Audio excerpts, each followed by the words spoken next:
Ok. Donc, regardez, c'est le travail de la fois dernière qu'on va reprendre.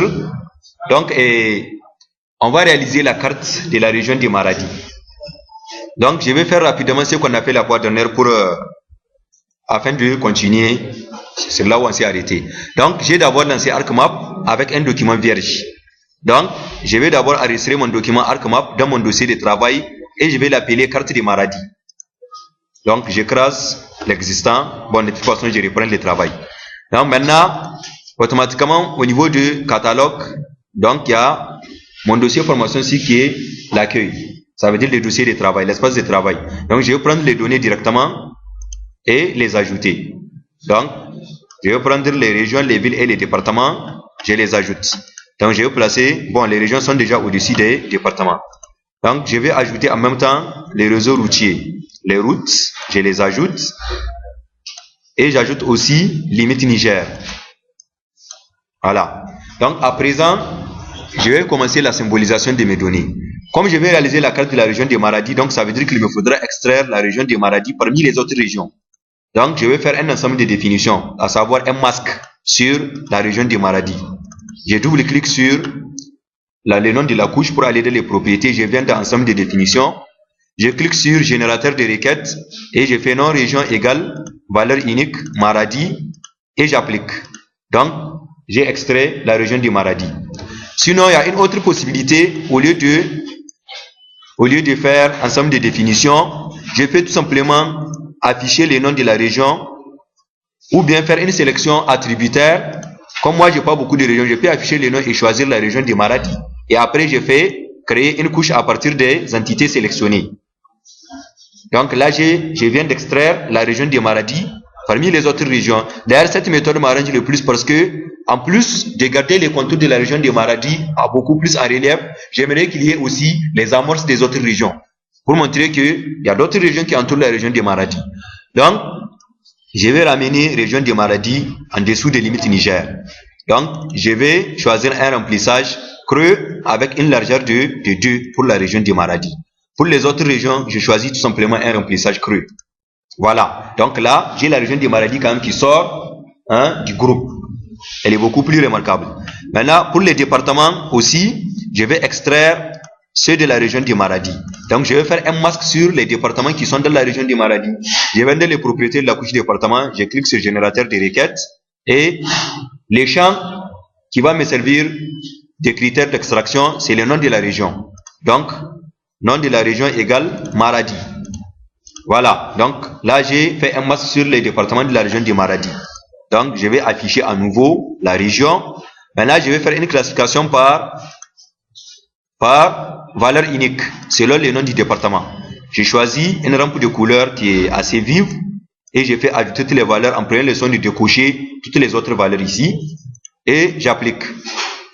Donc là, j'ai classifié les départements de la région de Maradi par valeur unique. Vous voyez que chaque département a son symbole qui lui est propre. Et ces symboles dépendent bien sûr du nom du département. Donc, je vais enlever le nom de la région de Maradi. Voilà. Donc, à présent, je vais aussi extraire les villes de la région de Maradi. Ou bien, je vais faire un masque sur les villes de la région de Maradi. Donc, région égale valeur unique Maradi. Et je fais OK. Donc, maintenant, je vais classifier les villes par symbole gradué. Je vais faire 3 classes selon la population en 2001. Si j'ouvre la table attributaire, j'ai un champ qui s'appelle population en 2001. Donc, je vais classifier les villes selon leur population en 2001 en 3 classes, à savoir les villes qui ont moins de 20 000 habitants, celles qui ont 20 000 à 50 000 et celles qui ont plus de 50 000 habitants. Donc, les champs de classification, c'est population en 2001. Donc, je vais venir dans les propriétés de la couche, symbologie, quantité, ensuite, symbole gradué. J'ai choisi les champs de valeurs, c'est population en 2001. J'ai choisi le nombre de classes, c'est 3. Et maintenant, je vais saisir la borne supérieure de chaque classe. La première classe, c'est 20 000. La deuxième classe, la borne supérieure, c'est 50 000. Et la troisième classe, la borne inférieure est déjà choisie par défaut, c'est 50 000 à plus.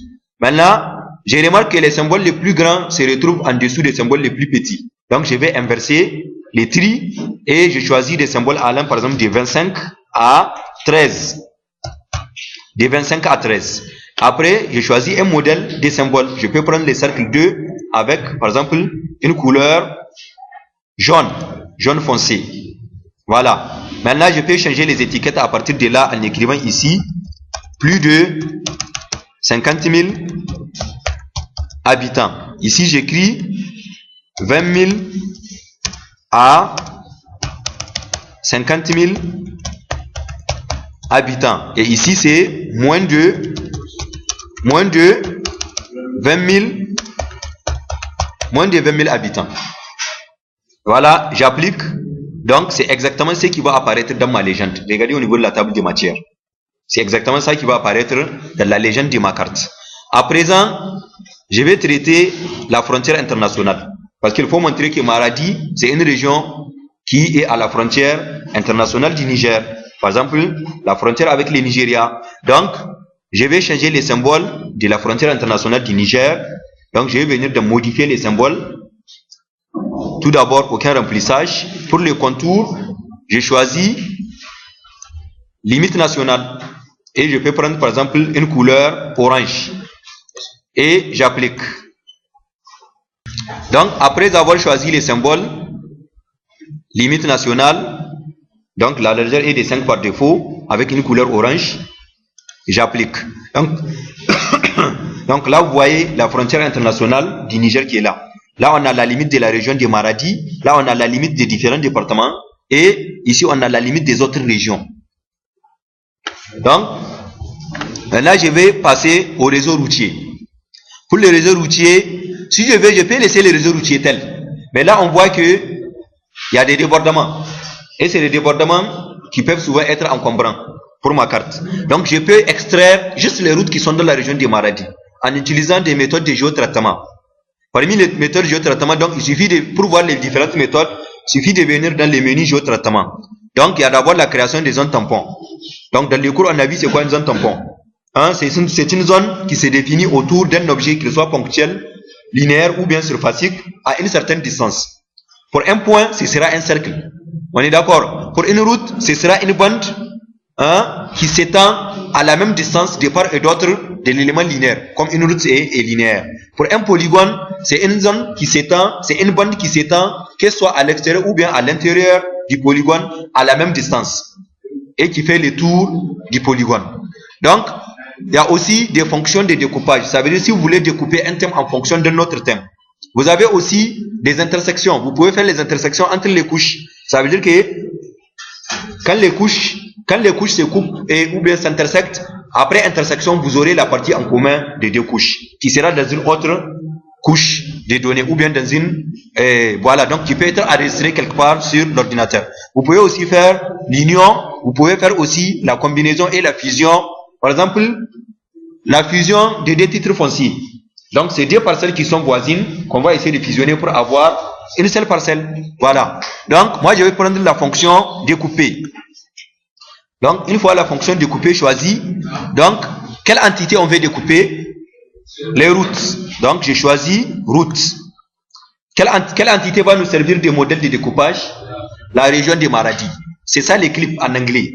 Donc, on va prendre région sélection. Parce que c'est région sélection qui délimite la région de Maradi.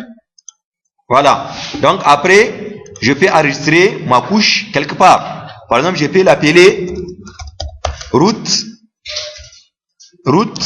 tiré de 8 Maradi. Voilà. Et j'enregistre. Et j'applique mon géotraitement. Donc, vous voyez, sur la barre d'état, on vous dit que le traitement est en cours. Et là, le traitement vient de finir.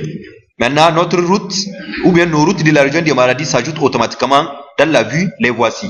Maintenant, je vais leur faire une classification par valeur unique selon les types. Donc, je vais faire ajouter toutes les valeurs. Pour les routes principales, je prends ces symboles des autoroutes. Pour les routes secondaires, je prends par exemple ces symboles bretelles d'accès aux autoroutes. Voilà. Donc, là, j'ai une représentation par valeur unique des routes de la région de Maradi.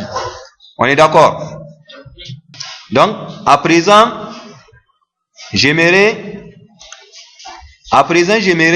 afficher les noms des villes. Pour afficher les noms des villes, il suffit d'aller dans les propriétés de la couche, je choisis l'onglet étiquette. Maintenant, je vais d'abord cocher, étiqueter les entités dans cette couche. Et je choisis maintenant les champs de l'étiquette. Je vais afficher les noms des villes, donc je choisis non, naturellement. Donc maintenant la taille, je peux prendre une taille par exemple de 16. Je peux les afficher en gras, en italique, je peux les souligner, je peux aussi changer la couleur, comme bon me semble. On est d'accord? Hein? Il y a aussi d'autres propriétés de placement que vous avez ici. Donc vous avez maintenant combien de positions possibles? Vous avez 9 positions possibles. Soit sur les points, en haut à gauche, en haut à droite, en bas à droite, en bas à gauche, en bas à gauche. Ensuite, vous avez en haut à gauche et vous avez au-dessus et vous pouvez aussi placer sur les points. L'autre onglet, la détection des conflits. Vous savez, souvent, quand l'emplacement ne suffit pas, souvent certaines écritures peuvent cacher d'autres ou bien certaines écritures peuvent empêcher d'autres de s'afficher. Hein? Donc, en cochant, placer les étiquettes superposées, ça veut dire que même s'il n'y a pas d'espace, les étiquettes vont se superposer les unes sur les autres. Si vous ne cochez pas cette boîte à cocher, eh bien s'il n'y a pas d'espace, certaines écritures vont s'afficher au dépend des autres. On est d'accord? Donc nous on va laisser les options par défaut parce qu'on n'a pas beaucoup de villes à représenter. Voilà. Donc là, je viens d'afficher le nom de toutes les villes de la région de Maradi. Maintenant, j'aimerais aussi afficher les noms des régions. Ici, la région des Anders, ici la région d'Agadez, ici la région de Tawa, et ici la République fédérale du Nigeria. Donc, je vais venir dans les régions. Donc, je vais cocher d'abord, étiqueter les entités. J'aimerais afficher le nom de la région, ce que je choisis par défaut. Là, je peux prendre une taille, par exemple, de 20. Comme la région est plus importante que la ville. Donc, il faut aussi montrer cet ordre d'importance au niveau des écritures. Donc, je peux les faire en gras si je veux, tout comme je peux les laisser en mode simple. Donc, je peux aussi changer la police pour différencier les régions par rapport aux villes. Hein, on est d'accord? Hein, je peux prendre une autre police qui est Arial. Par exemple, Arial Naro. Hein. Donc, maintenant, quand je fais comme ça, donc là, il y a Maradi qui s'affiche. Ici, à Zander, ici, à Agadez, ici, à Tawa. Mais, par exemple, on peut confondre pour dire que Maradi aussi, c'est une ville. Donc, il faut que j'ajoute un petit texte pour avoir région de Maradi au lieu de Maradi tout simplement. Ici aussi, région des Zander, ici, région d'Agadez, ici, région de Tawa. Donc, je vais revenir dans région. Maintenant, je vais cliquer ici sur expression. Ça veut dire que là, j'ai la possibilité, en plus de la valeur du champ, d'ajouter ce que je veux, comme, comment dire, valeur d'étiquette. On est d'accord? Donc, je vais mettre d'abord région 2. Je mets un petit espace, après, je mets les doubles cotes. Donc, je mets région 2, avec un espace après les 2. Et maintenant, je vais mettre l'opérateur de concaténation. La concaténation, c'est quand vous avez les chaînes de caractères, vous les joignez ensemble pour former une seule chaîne de caractères. Vous avez deux mots, n'est-ce pas? Ali, Sani. Maintenant, vous les collez ensemble pour qu'ils ne forment qu'un seul mot. C'est ce qui s'appelle la concaténation. Donc, l'opérateur de concaténation dans les langages de programmation visuelle basique, c'est le E commercial. Il est là. On est d'accord? Le E américain, comme certains le disent. Donc, j'ai écrit région 2. Ça, c'est la chaîne de texte que j'aimerais ajouter au nom de région. Cette chaîne de texte que je vais ajouter, je la mets entre double quotes. Hein? Sur les claviers, quand vous êtes en mode minuscule, les doubles quotes sont au niveau de la touche 3. Donc, après, j'applique. Donc, regardez ce qui s'affiche directement. Région de Maradi, région des Anders, région de Tawa. C'est bon. Donc, ça veut dire que nous venons définir notre présentation de la carte. Maintenant, on va passer en mode mise en page. On est d'accord? On va passer en mode mise en page.